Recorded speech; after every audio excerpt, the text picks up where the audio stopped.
Bonsoir à tous et bienvenue dans cette vidéo. Nous allons continuer les manipulations. Dans les vidéos passées, nous avons vu comment extraire le réseau hydrographique.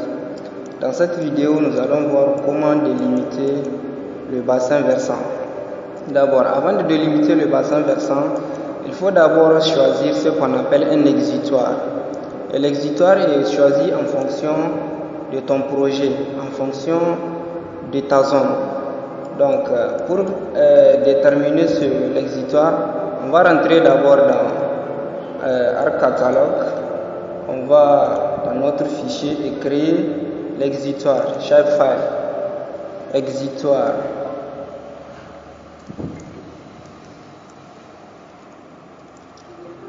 L'exutoire, c'est sous forme de points et on va mettre ce qu'on va définir les coordonnées géographiques. WGS 84, on va ajouter. D'accord, voilà notre exutoire est ajouté, mais ça ne s'affiche pas sur la carte parce que dans l'exutoire qu'on vient de créer, il n'y a aucune information. Donc on va éditer l'exutoire Star Edition pour lui ajouter des informations.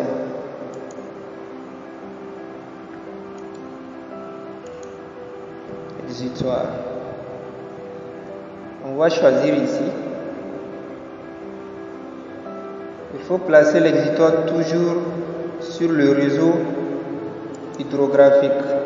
Parce que si on n'a pas placé ça sur le réseau, il sera très difficile de déterminer, de délimiter le bassin versant.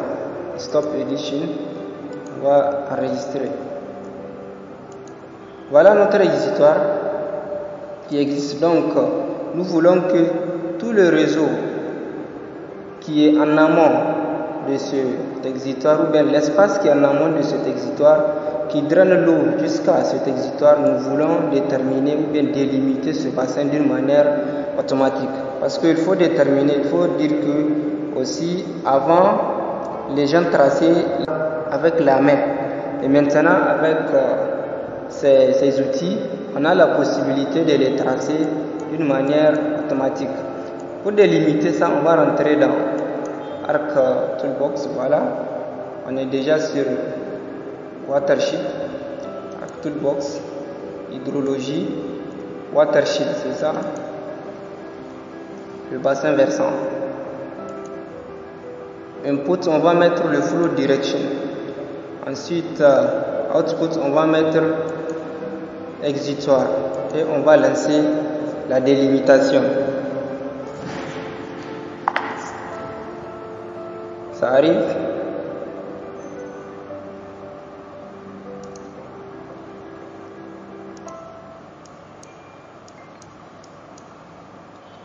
Parfois ça prend du temps et c'est en fonction de la grandeur du bassin versant aussi et en fonction de l'appareil. Voilà, notre bassin versant est délimité. Donc, après la délimitation de ce bassin versant, il se pourrait qu'on ait besoin de calculer sa superficie et son périmètre aussi. Donc, on va transformer ce fichier qui est ici, ce fichier raster en fichier feature ou bien en transformer conversion tool from raster to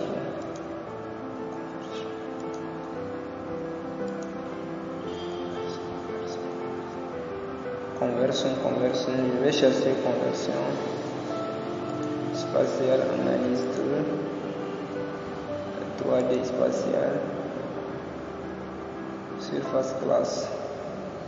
On va ici raster class, raster interpolation. Je suis en train de chercher la transformation conversion tool from raster. Voilà. Ensuite, on va faire raster to polygone. Input, on va mettre notre watershed et on va générer. On va calculer, on va transformer ce fichier en polygone. Voilà notre fichier polygone qui est tracé. On peut déterminer sa table. Voilà déjà les quelques surfaces et autres ont été area. Voilà. À partir d'ici, on peut changer les caractéristiques pour voir que réellement c'est notre bassin versant qui a été délimité. Voilà notre bassin versant. On a délimité et l'exutoire aussi, on peut changer les caractéristiques de l'exutoire. D'accord. Donc à partir d'ici, on a délimité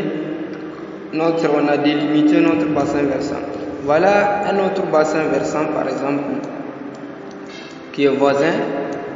On peut placer l'exutoire en fonction de notre choix et générer aussi ce bassin versant d'une manière automatique. Et nous allons voir que les lignes de partage seront les mêmes côte à côte parce que chaque bassin versant ou bien les deux bassins versants sont délimités par ce qu'on appelle une ligne de partage. La manière dont on calcule la superficie, le périmètre, on a déjà vu ça dans nos vidéos passées. Donc on va s'arrêter ici